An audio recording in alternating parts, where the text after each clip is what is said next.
से बच्चों का एडमिशन कैंसिल हो जाता है, एक एक साल बर्बाद हो जाता है। ओबीसी के 2 सर्टिफिकेट होते हैं, एक होता है सेंट्रल अफेयर्स के लिए कहीं जाने की जरूरत नहीं है, ट्रस्ट में पूरे उसमें थोड़े नंबर बढ़ा दिए जाते हैं, जो शिफ्ट हल्की होती है उसमें नंबर थोड़े कम करके मनचाहे कोर्स में एडमिशन लेने के लिए आपको तैयारी अभी से शुरू करनी पड़ेगी, अभी से।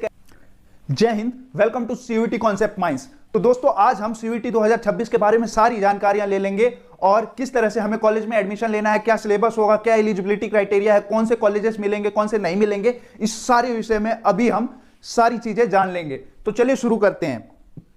सीयूईटी 2026 का एक क्विक ओवरव्यू देखें तो सीयूईटी का एग्जाम क्या होता है, सबसे पहले ये जान लेते हैं। तो क्या हुआ, नेशनल एजुकेशन पॉलिसी एनईपी 2020 के तहत सेंट्रल गवर्नमेंट ने एक डिसीजन दिया कि जितने भी कॉलेजों में एडमिशन होंगे अब वो मार्क्स के आधार पर ना होकर सीयूईटी के एग्जाम में जो आपके मार्क्स आए हैं उसके आधार पर होंगे।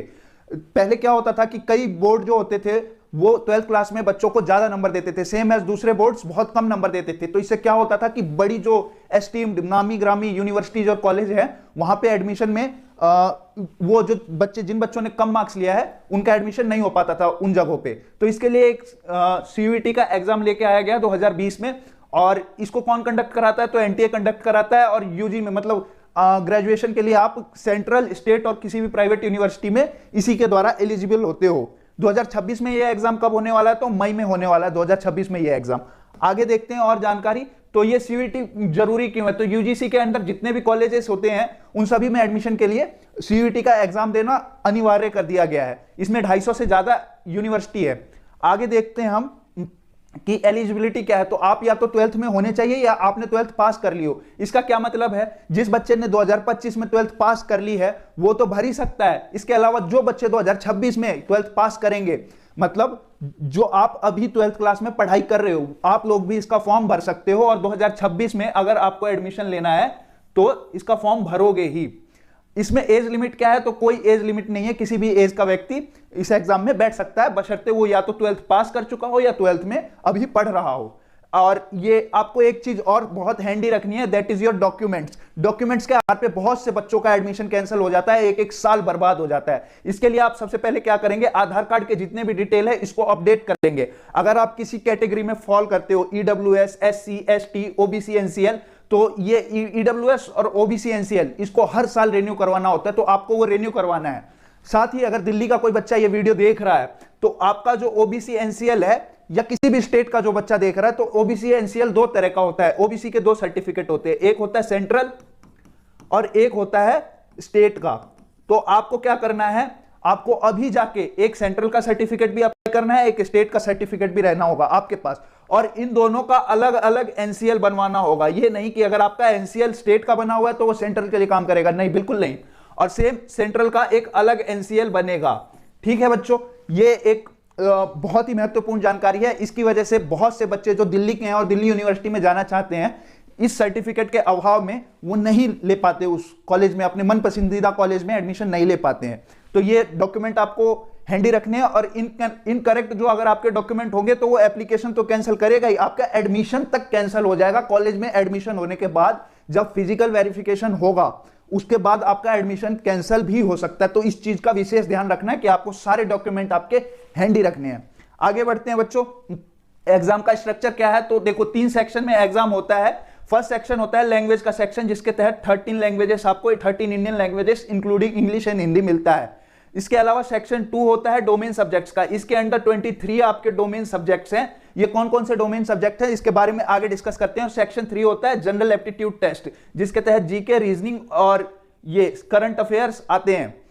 इसके बारे में आगे डिस्कस करते हैं। और ये जो आपको सब्जेक्ट का कॉम्बिनेशन चूज करना है, ये आपको अपने कोर्स के रिक्वायरमेंट के हिसाब से चूज करना है। अब आपको कैसे पता होगा कि कोर्स का क्या रिक्वायरमेंट है, तो हर साल एनटीए जो है एक डॉक्यूमेंट निकालता है, जिसमें उस डॉक्यूमेंट में क्या होता है कि this university requires this subjects for this course.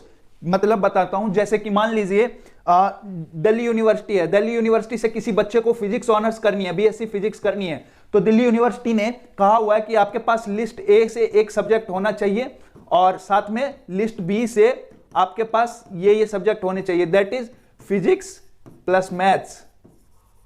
ठीक है बच्चों, तो लिस्ट ए में मोस्टली लैंग्वेज होते हैं। तो एक लैंग्वेज यहां से हो गई आपके पास, यहां पे आपके 2 डोमेन सब्जेक्ट हो गए, और इसके अलावा आपको एक जीएटी का टेस्ट देना है। तो आपको फिजिक्स ऑनर्स के लिए यहां पे 4 सब्जेक्ट हो गए। लेकिन अगर किसी बच्चे को ये डाउट होता है कि यार मैं फिजिक्स में तो एडमिशन नहीं ले पाऊंगा, क्या पता मेरे नंबर कम हो जाए, तो वो क्या कर सकता है, फिजिक्स के साथ एक और सब्जेक्ट केमिस्ट्री भी रख सकता है, क्योंकि फिजिक्स और केमिस्ट्री में मैथ्स का रोल सेम है।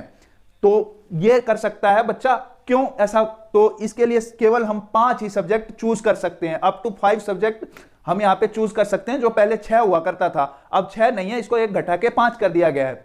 और पहले क्या होता था कि 60 क्वेश्चन मिलते थे एग्जाम पैटर्न में, हम बात कर रहे हैं। तो पहले टोटल हमको 60 क्वेश्चन मिलते थे, आउट ऑफ दैट हमको 50 करने होते थे। लेकिन अब ये चीज हटा दी, सारे क्वेश्चन कंपलसरी कर दिए, मतलब 50 क्वेश्चन आपको मिलेंगे एग्जाम में और 50 के 50 करने हैं।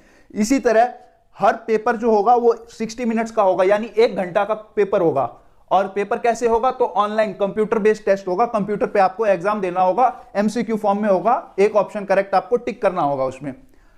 आगे बढ़ते हैं बच्चों, तो देखते हैं सब्जेक्ट की फ्लेक्सिबिलिटी क्या है। तो जैसा कि मैंने बता दिया कि जो आप 13 लैंग्वेज में से एक लैंग्वेज आपको चूज करनी पड़ेगी। ये रिक्वायरमेंट आप कॉलेज में जब जिस यूनिवर्सिटी में एडमिशन लेने वाले होंगे उसके आधार पे आपको देखना होगा कि वो यूनिवर्सिटी किस कोर्स के लिए क्या क्या सब्जेक्ट डिमांड कर रही है। आगे बढ़ते हैं, एग्जाम पैटर्न एंड मार्क्स का बताता हूं। सभी जो होते हैं वो एमसीक्यू फॉर्म में होते हैं, जैसा कि मैं बता चुका हूं। हर करेक्ट आंसर के लिए आपको 5 नंबर मिलते हैं, और अगर आपने गलत किया है क्वेश्चन को तो आपको -1 मार्क्स मिलेगा। और इसके अलावा every paper is 60 minute, 60 minute का एक पेपर होता है, और मल्टीपल शिफ्ट में पेपर कंडक्ट होते हैं। तो इसके लिए नॉर्मलाइजेशन जो होता है वो लाइकली है, मतलब होता ही है। नॉर्मलाइजेशन क्या होता है? तो जैसे मैं बता दूं कि फर्स्ट डे का फर्स्ट शिफ्ट जो होगा उसका पेपर यूजुअली बहुत आसान होता है। सेम अगर लास्ट डे की लास्ट शिफ्ट को देखोगे तो उसका पेपर कंपेयर करोगे तो बहुत ज्यादा मुश्किल होता है। तो इसमें सभी के लिए इक्वल प्लेइंग फील्ड बनाने के लिए नॉर्मलाइजेशन का एक कंसेप्ट आता है, जिसमें जो शिफ्ट हार्ड होती है उसमें थोड़े नंबर बढ़ा दिए जाते हैं, जो शिफ्ट हल्की होती है उसमें नंबर थोड़े कम करके इसको बराबर कर दिया जाता है। ठीक है, आगे बढ़ते हैं बच्चों।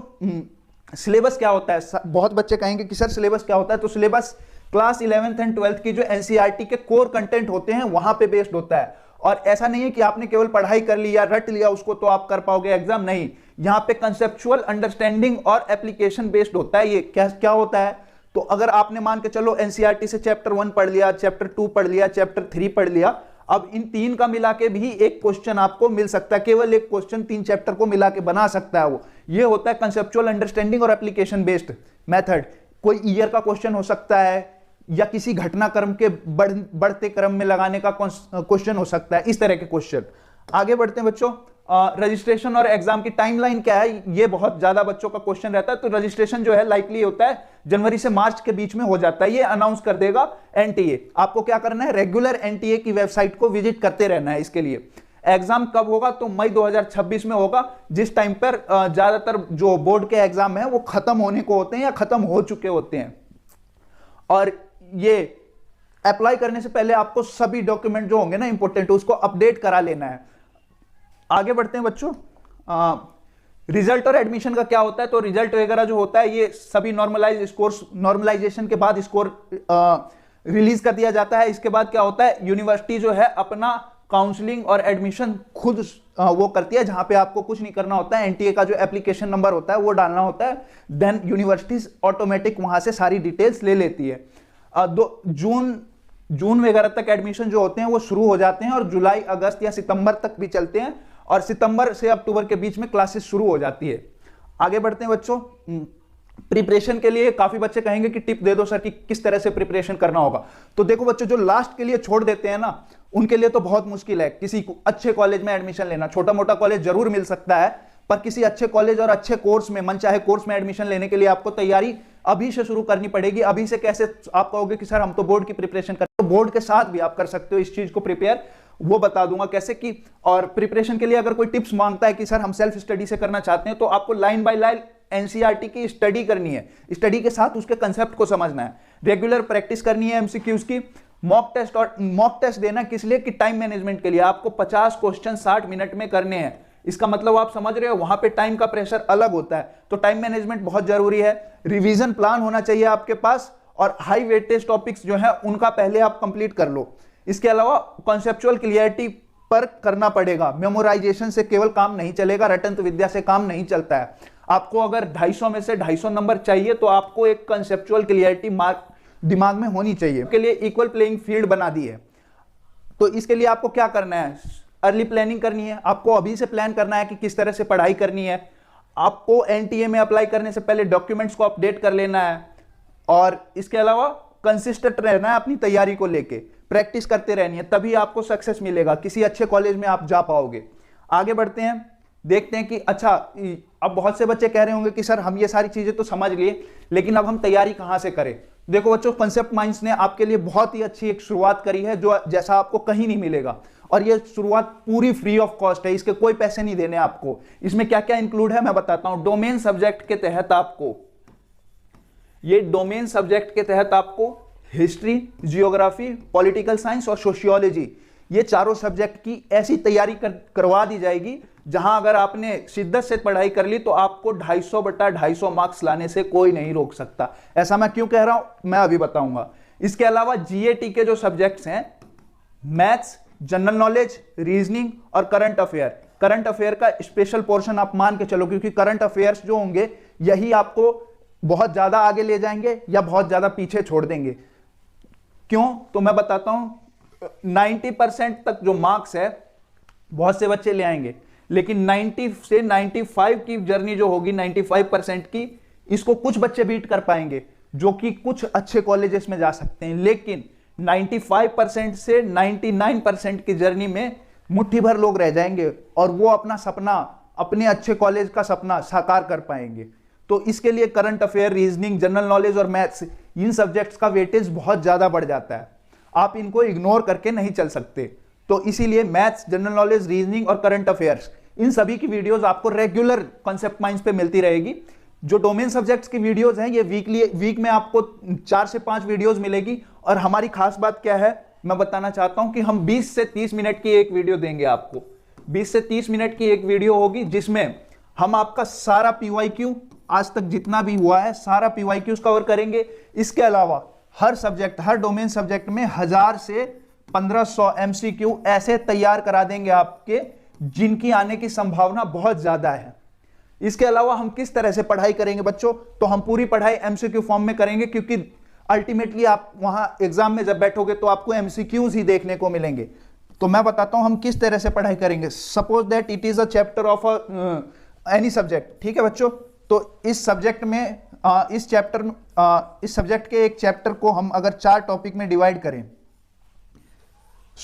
हम सबसे पहले क्या देखेंगे, माइक्रो लेवल पे हम तैयारी को शुरू करेंगे। दैट इज, हम यहां से एक टॉपिक उठाया, इसमें से टोटल कितने एमसीक्यू फॉर्म हो सकते हैं वो एमसीक्यू फॉर्म करेंगे। Same goes with this and this, ठीक है।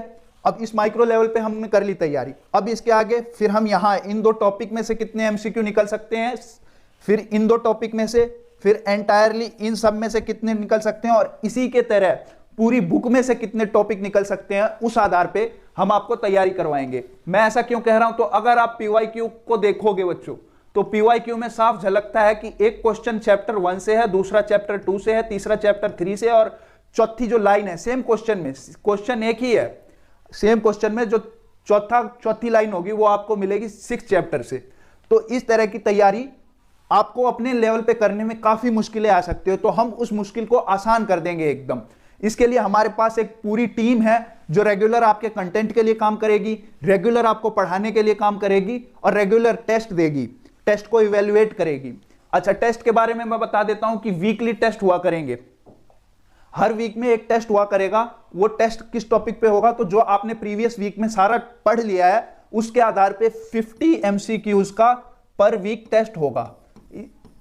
क्योंकि केवल पढ़ाई करके आप एग्जाम नहीं निकाल सकते, उसके लिए आपको टाइम मैनेजमेंट के आधार पे एमसीक्यूज की प्रैक्टिस भी करनी होगी, टेस्ट सीरीज भी लेने पड़ेंगे। तो उसी के लिए 50 एमसीक्यूज की हर वीक एक संडे को टेस्ट रखेंगे जो ओपन टू ऑल होगी, और इसमें आपको हम आपकी रैंक भी, जो टॉप 50 बच्चे होंगे उनकी रैंक को भी हम पब्लिश किया करेंगे।